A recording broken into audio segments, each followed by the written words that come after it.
Monsieur le Président de l'Assemblée générale, Monsieur le Secrétaire général de l'Organisation des Nations unies, Excellences, Mesdames et Messieurs les chefs d'État et de gouvernement, Excellences, Mesdames et Messieurs,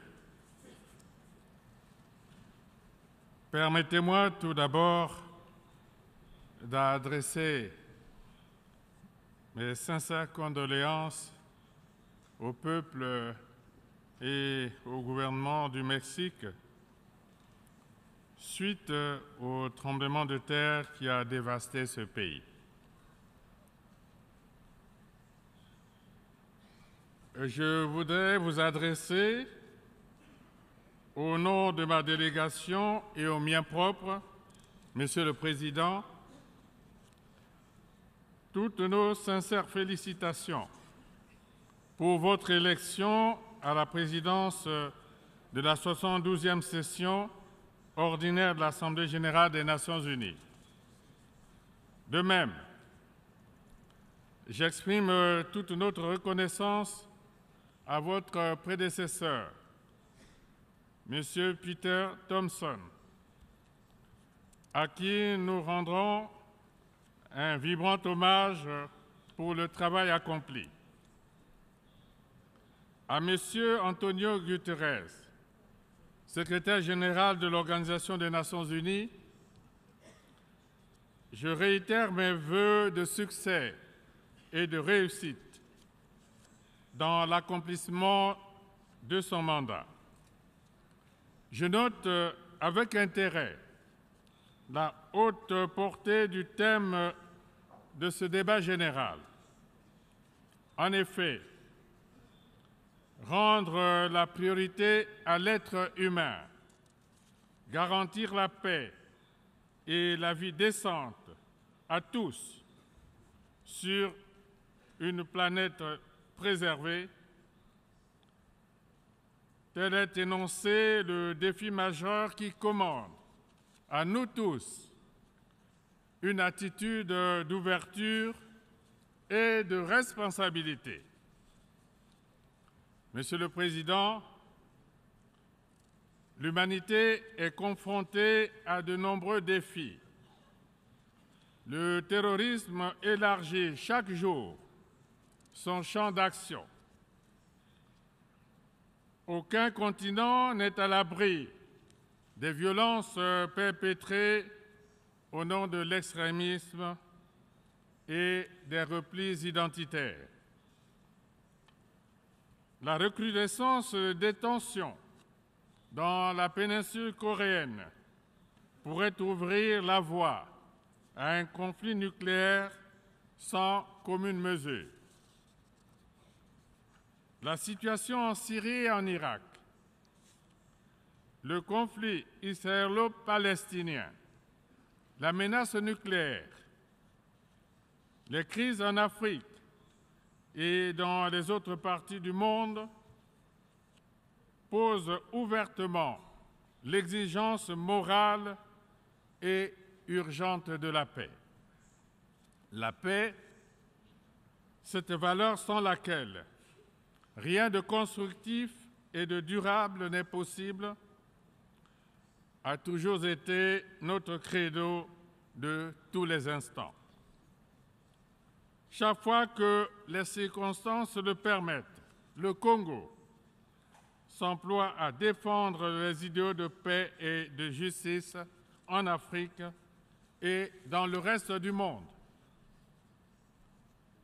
C'est dans ce cadre que mon pays va accueillir, le 19 octobre 2017, le 7e sommet de la conférence internationale sur la région des Grands Lacs et la réunion de haut niveau du mécanisme de suivi de l'accord-cadre pour la paix, la sécurité et la coopération pour la République démocratique du Congo et la région. Ce sommet offrira l'opportunité d'envisager les voies et moyens de règlement des différentes crises en cours dans cette partie de notre continent. Outre la République démocratique du Congo, d'autres pays de la région des Grands Lacs sont confrontés à des crises diverses. Je pense particulièrement à la République centrafricaine, au Burundi et au Soudan du Sud. S'agissant de la République centrafricaine, le processus de retour à la paix suit normalement son cours.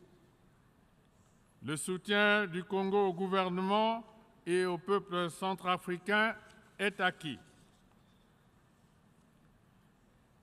La mise en œuvre de la feuille de route pour la paix et la réconciliation en République centrafricaine, adoptée en juillet 2017 sous l'égide de l'Union africaine, devrait donner une nouvelle impulsion en vue de la stabilisation de ce pays frère. Au demeurant, la recherche de solutions pour une sortie de crise effective en Libye, dans le cadre du mandat confié par l'Union africaine au Congo, qui en assure la présidence, progresse assurément dans le bon sens. La tenue, le 9 septembre dernier à Brazzaville, de la 4e réunion du comité de haut niveau de l'Union africaine sur la Libye a permis des avancées fort encourageantes. Tous les acteurs majeurs de la crise libyenne, ainsi que les membres des comités de dialogue mis en place par les Libyens eux-mêmes, ont fait le déplacement de Brazzaville pendant ou juste après le sommet. Un communiqué final et une feuille de route ont été adoptés à l'issue des travaux. Le comité unifié de dialogue interlibyen a démarré ces discussions qui porteront essentiellement sur la modification de l'accord de Skirat du 17 décembre 2015 et la conférence interlibyenne à Addis Abeba en décembre prochain. Du haut de cette tribune, je voudrais renouveler la détermination de mon pays à toujours œuvrer en faveur de la paix en Libye. C'est pourquoi j'exhorte la communauté internationale à appuyer les efforts du Congo en faveur de ces initiatives propices à un dénouement heureux de ces différentes crises. Monsieur le Président, à n'en point douter, la pauvreté constituera toujours un défi planétaire durable tant que ne sera brisé le cycle de la dépendance et des contingences dramatiques imposées par l'évolution préoccupante des écosystèmes naturels. En cela, le caractère globalisant et interdépendant de la réponse demeure incontournable. Par-delà nos différences, doivent se retrouver les capacités régulatrices des grandes puissances, en articulation avec la recherche des paradigmes adaptés et des solidarités plus efficaces pour faire avancer les économies en marche vers le développement. L'équilibre du monde est à ce prix. C'est dans ce contexte particulier que l'Afrique est touchée par le drame de l'immigration au large de la Méditerranée. De même, les déplacements forcés des populations vers des espaces plus hospitaliers du fait des changements climatiques donnent la mesure de la détresse des hommes, des femmes et des enfants qui en sont victimes. Nous sommes donc tous interpellés. Il nous faut agir en profondeur, de manière solidaire et dans la compréhension mutuelle, pour contenir ces exodes vers l'incertitude et préserver la vie des milliers d'Africains. Véritable enjeu mondial, le climat a fait l'objet d'échanges promoteurs sur l'avenir.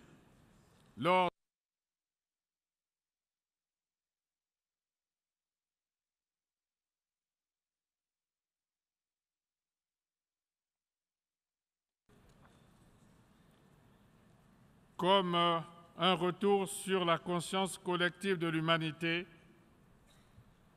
c'est ici le lieu d'exprimer toute notre compassion et notre solidarité à l'endroit des populations victimes des conséquences néfastes des changements climatiques. Je pense particulièrement aux effets dévastateurs de l'ouragan Irma en Amérique, des inondations et des glissements de terrain en Asie et dans certains pays d'Afrique, plus précisément en Sierra Leone. Convenons, une fois de plus, que la protection de l'environnement est une obligation commune et incontournable. En écho à ce postulat, mon pays a initié le Fonds bleu pour le bassin du Congo, en marge de la 22e conférence des parties à la Convention cadre des Nations unies sur le changement climatique. Le mémorandum d'entente signé en mars dernier à Oyo, au Congo, marque la première étape de sa création.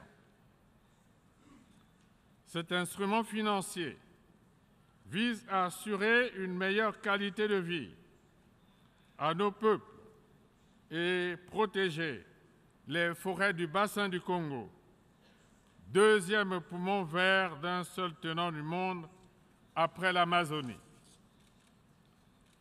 J'invite la communauté internationale à accompagner le Congo dans cette initiative engagée pour préserver toute notre planète du réchauffement climatique. Monsieur le Président, la vie décente pour tous, c'est aussi permettre à nos populations de bénéficier d'un état de santé de qualité. La prolifération des médicaments contrefaits et sous-standards constitue de plus en plus une menace sérieuse et tentaculaire pour le monde, particulièrement pour les pays en développement. L'expansion de ce fléau rappelle les contours d'un trafic judicieusement organisé pour soutenir le financement du terrorisme. Selon l'Organisation mondiale de la santé, 800 000 décès par an sont dus aux faux médicaments. Environ 10% des médicaments en circulation dans le monde seraient contrefaits. En Afrique, et dans les pays du Sud en général, ce chiffre atteindrait 40%, voire 60% dans certaines régions. En plus des efforts consentis par l'Organisation mondiale de la santé, il convient d'entreprendre des actions d'envergure au niveau de l'Assemblée générale des Nations unies en vue de définir une stratégie globale de lutte contre ce péril. Le plaidoyer en cette matière porte sur la mobilisation constante de tous les pays, notamment à travers une attention soutenue des allocations financières substantielles. Pour notre part, mon pays s'est engagé dans ce combat en collaboration avec la Fondation Brazzaville pour la paix et la préservation de l'environnement. Monsieur le Président, la République du Congo traverse une étape marquée par un contexte socio-économique préoccupant dû à la chute drastique des cours pétroliers. Des ajustements budgétaires sont désormais envisagés avec l'appui des institutions financières internationales. En dépit de cette conjoncture morose, le Congo poursuit sa marche résolue vers la consolidation de la démocratie. Plus que jamais, les vertus du dialogue constructif sont mises à contribution. L'armature institutionnelle a été mise en place à l'issue des élections présidentielles, législatives, locales et sénatoriales. Les forces vives de la nation exercent leurs prérogatives en toute liberté. Monsieur le Président, transformer le monde en havre de paix et de prospérité est possible. Nous en avons les preuves au fil des jours qui passent. Il nous revient de le réaliser sans jamais laisser personne au bord de la route. Je vous remercie.